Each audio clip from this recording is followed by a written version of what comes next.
മാധ്യമങ്ങൾക്ക് ഇപ്പോൾ കേരളത്തിലെ ഏറ്റവും മുഖ്യ വിഷയം എന്ന് പറയുന്നത് CPM പോളിറ്റ് ബ്യൂറോയ്ക്ക് ഷംഷാദ് എന്ന് പറയുന്ന ഒരു വ്യക്തി കൊടുത്ത പരാതിയാണ്.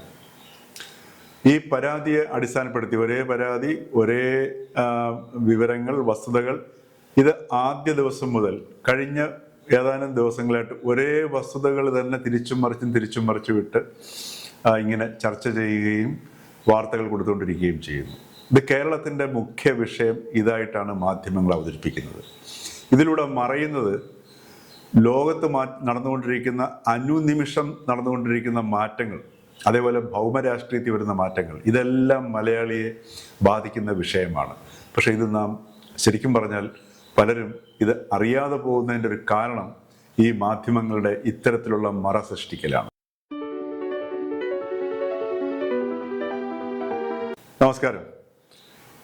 ഓപ്പൺ എഐയുടെ GPT-5 അതിൻ്റെ CEO സാം ആൾട്ട്മാൻ ഏതാനും ദിവസങ്ങൾക്ക് മുമ്പ് പുറത്തിറക്കി.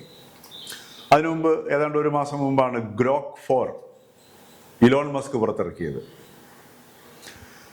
അപ്പോൾ ഈ സാം ആൾട്ട്മാൻ പറയുന്നത് ഈ GPT-5 അത് ഒരു PhD ലെവലിലുള്ള ഒരു AI ആണ്.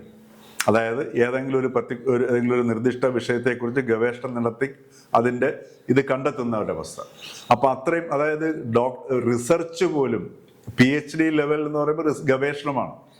ഓരോ രംഗത്തും, അത് ഏത് രംഗത്താണെങ്കിലും, ശാസ്ത്രത്തിൻ്റെ ആണെങ്കിലും സാങ്കേതിക വിദ്യയുടെ ആണെങ്കിലും ഏത് വിഷയത്തിൻ്റെ കാര്യത്തിലാണെങ്കിലും ഒരു ഡോക്ടർ ലെവലിലുള്ള അല്ലെങ്കിൽ PhD ലെവലിലുള്ള ഒരു AI മോഡലാണ് എന്ന് സാം ആൾട്ട്മാൻ പറയുന്നു. അത് ഗ്രോക്ക് 4ൻ്റെ അവകാശവാദം അതിന് മുകളിലാണ്. കാരണം ഇലോൺ മസ്ക് പറയുന്നത് ഒരു PhD ലെവലിലുള്ള ഒരു ഡോക്ടറേറ്റ് അല്ലെങ്കിൽ ഒരു ഡോക്ടറേറ്റ് നേടുന്ന വ്യക്തിയേക്കാൾ മുകളിലാണ് ഇത് തൻ്റെ ഗ്രോക്ക് 4 നിൽക്കുന്നത്. അത് ഏതാണ്ട് ആർട്ടിഫിഷ്യൽ ജനറൽ ഇൻ്റലിജൻസ് AGIയുടെ തൊട്ട് പിന്നിൽ എത്തി നിൽക്കുന്നു എന്ന് പറയുന്നു. ആർട്ടിഫിഷ്യൽ ജനറൽ ഇൻ്റലിജൻസ് എന്ന് പറഞ്ഞാൽ AGI എന്ന് പറഞ്ഞു കഴിഞ്ഞാൽ മനുഷ്യനേക്കാൾ ഗംഭീരമായിട്ട് കാര്യങ്ങൾ ചിന്തിക്കാൻ ശേഷിയുള്ളൊരവസ്ഥ. അതായത് ആർട്ടിഫിഷ്യൽ സൂപ്പർ ഇൻ്റലിജൻസ് ASI എന്ന് പറയുന്ന അവസ്ഥയ്ക്ക് തൊട്ട് താഴെയുള്ളൊരവസ്ഥയാണ്. അപ്പോൾ ഇത്തരം മാറ്റങ്ങൾ വരുമ്പോൾ നമ്മൾ ഇതുവരെയൊക്കെയുള്ള മാറ്റങ്ങൾ ലോകത്തിൻ്റെ പല ഭാഗത്തു നിന്നൊക്കെ വായിക്കുമ്പോൾ ഇത് നമുക്ക് പലപ്പോഴും വാർത്തകളായിരുന്നു. പക്ഷെ ഇതല്ല. ഇപ്പോൾ തന്നെ നമ്മൾ ഇതിൻ്റെയൊക്കെ പ്രത്യാഘാതങ്ങൾ അല്ലെങ്കിൽ അനുരണനങ്ങൾ നമ്മുടെ സമൂഹത്തിൽ നേരിട്ട് കഴിഞ്ഞു. കാരണം ഇന്ത്യയിൽ തന്നെ ഒട്ടേറെ IT സ്ഥാപനങ്ങൾ അവരുടെ ജീവനക്കാരെ പിരിച്ചുവിട്ടു തുടങ്ങി. കാരണം എന്താണ്? GPT-5 എന്ന് പറയുന്നത് കോഡിംഗ് ഉൾപ്പെടെയുള്ള കാര്യങ്ങൾ ചെയ്യും. ഏത് സൂപ്പറായിട്ടുള്ള സോഫ്റ്റ്വെയർ വേണമെങ്കിലും GPT-5ഉം ഗ്രോക്ക് 4ഉം ലഭ്യമാക്കി കൊടുക്കും. അപ്പോൾ ഒരു കമ്പനിക്ക് എന്തിനാണ് സോഫ്റ്റ്വെയർ റൈറ്റിംഗ് അല്ലെങ്കിൽ എഴുതാൻ താല്പര്യമുള്ള അല്ലെങ്കിൽ ക്രിയേറ്റ് ചെയ്യാൻ താല്പര്യമുള്ള എൻജിനീയേഴ്സിനെ ആവശ്യം? അതും നിസ്സാര സമയം കൊണ്ട് ഇത് ലഭ്യമാക്കി തരികയും ചെയ്യും. എത്രയോ ഇരട്ടി ഒരു വ്യക്തി, ഒരു സോഫ്റ്റ്വെയർ എഞ്ചിനീയർ നേരിട്ട് ചെയ്യുന്നതിനേക്കാൾ വേഗത്തിൽ എത്രയോ ഇരട്ടിയായിരിക്കും അതിൻ്റെ ക്വാണ്ടിറ്റിയും ക്വാളിറ്റിയും ഒരേ സമയം വർദ്ധിതമായ രീതിയിൽ കിട്ടുമെന്നാണ് GPT-5ൻ്റെ പുറത്തിറക്കിക്കൊണ്ട് സാം ആൾട്ട്മാൻ പറയുന്നത്. ഇതുപോലെ തന്നെയാണ് ഇലോൺ മസ്കും പറയുന്നത്. നിങ്ങൾ എന്തു ചോദിച്ചോളൂ. അതായത് അദ്ദേഹം പറയുന്നത് ഈ വരുന്ന ഡിസംബറോട് കൂടി, അവിടെയാണ് അദ്ദേഹത്തിൻ്റെ ഈ ഗ്രോക്ക് 4ൻ്റെ പ്രത്യേകത എടുത്തു പറയുന്നത്. കാരണം വരുന്ന ഡിസംബറോട് കൂടി ഇതുവരെ നാം കണ്ടിട്ടില്ലാത്ത, പരിചയിച്ചിട്ടില്ലാത്ത അലുമിനിയത്തിൻ്റെ ഭാരവും സ്റ്റീലിനേക്കാൾ അതിഭീകരമായ കട്ടിയുമുള്ളൊരു പുതിയ ലോഹം ഈ തൻ്റെ ഗ്രോക്ക് 4 കണ്ടെത്തും എന്നാണ് പറഞ്ഞിരിക്കുന്നത്, അതായത് ഭൗതിക ശാസ്ത്രത്തിൽ. അപ്പോൾ ഈ രീതിയിലുള്ള മാറ്റങ്ങൾ ഇങ്ങനെ നടക്കുകയാണ്. അപ്പോൾ ഇതിനനുസരിച്ചിട്ടുള്ള എല്ലാ അനുരണനങ്ങളും കേരളത്തിലുണ്ടാവും. എത്രയോ കുട്ടികൾ ഇപ്പോഴും വിദേശത്ത് പോയി പഠിക്കാൻ താല്പര്യപ്പെട്ടിരിക്കുന്നു. സ്വാഭാവികമായിട്ടും വിദേശ സർവകലാശാലകളെല്ലാം തുറന്നു വെച്ചിരിക്കുകയാണ്. കാരണം എന്ന് വെച്ച് കഴിഞ്ഞാൽ അവർക്ക് ഒരു വലിയൊരു വരുമാന മാർഗമാണ് നമ്മുടെ ഇന്ത്യയിൽ നിന്നുള്ള കുട്ടികൾക്ക് അല്ലെങ്കിൽ മറ്റുള്ള രാജ്യങ്ങളിൽ നിന്നുള്ള കുട്ടികൾ എന്ന് പറയുന്നത്. പക്ഷേ ഇതുവരെ ഉണ്ടായിരുന്ന ആനുകൂല്യം എന്ന് പറയുന്നത് അവിടെ പോയി പഠിക്കുന്നവർക്ക് അവിടെയൊക്കെ എന്തെങ്കിലുമൊക്കെ ജോലികൾ തപ്പിയെടുക്കാൻ പറ്റുമായിരുന്നു. പക്ഷേ ഈ ഒരു സാഹചര്യത്തിൽ ആ ഒരു സാധ്യത അടഞ്ഞിരിക്കുന്ന ഒരവസ്ഥയാണ് വന്നിരിക്കുന്നത്. കാരണം അപ്പോൾ സോഫ്റ്റ്വെയറിൻ്റെ തന്നെ വളരെ അതിസങ്കീർണവും അതിസൂക്ഷ്മവുമായ തലത്തിൽ ശേഷിയുള്ളവർക്ക് മാത്രമേ എവിടെയാണെങ്കിലും ഇനിയിപ്പോൾ പിടിച്ചു നിൽക്കാൻ പറ്റുള്ളൂ, ഇവിടെയാണെങ്കിൽ പോലും.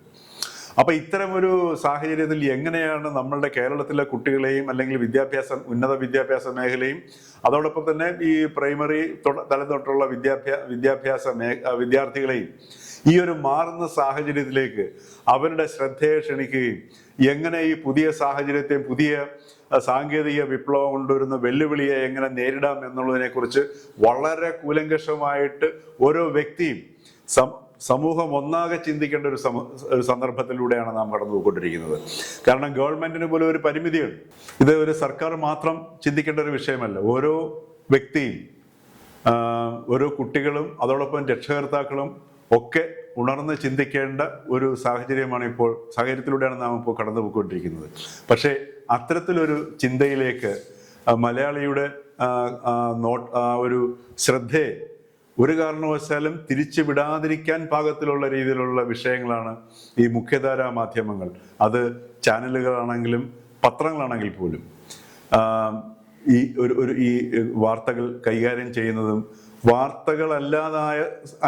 വാർത്തകൾക്ക് എന്താ പറയുക, വളരെ പരിമിതമായ പ്രാധാന്യമുള്ള സംഭവങ്ങളെ എടുത്ത് ഊതി വീർപ്പിച്ച് നമ്മളെ ഒരു വാർത്തയാണെന്നുള്ള ധരിപ്പിച്ച് നമ്മളെ അതിനകത്ത് വൈകാരികമായിട്ട് അതിനകത്ത് വലിച്ചിടുന്ന രീതിയിലാണ് ഈ മുഖ്യധാരാ മാധ്യമങ്ങൾ പ്രവർത്തിക്കുന്നത്. ഇതിനെ ഓരോ മലയാളിയും ഇത് തിരിച്ചറിയേണ്ട ഒരു അടിയന്തര സാഹചര്യത്തിലൂടെയാണ് നാം ഇപ്പോൾ കടന്നു പോയിക്കൊണ്ടിരിക്കുന്നത്. കാരണം ഈ ഒരു മാറ്റത്തിലേക്ക് മാത്രമല്ല, ഇതിനനുസരിച്ച് ഭൗമരാഷ്ട്രീയവും മാറുകയാണ്. കാരണം നമുക്ക് നേരത്തെ ഉണ്ടായിരുന്ന പഴയതുപോലുള്ള കുടിയേറ്റങ്ങൾ ഇനി അസാധ്യമായി വരുന്നു പുതിയ കാലഘട്ടത്തിൽ.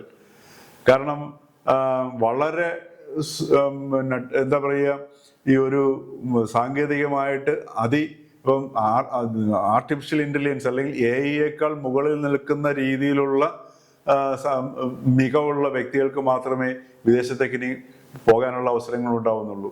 അപ്പൊ ഇത്രയും ഒരുപാട് പേർ ഇതുപോലെ തന്നെ തിരിച്ചു വരേണ്ടി വരും. വിദേശ രാജ്യങ്ങളിൽ നിന്ന് ഒരുപാട് ആൾക്കാർക്ക് ജോലി നഷ്ടമായിട്ട് ഇപ്പൊ ഈ തിരിച്ച് ഇന്ത്യയിലേക്ക് വന്നു തുടങ്ങിക്കഴിഞ്ഞു.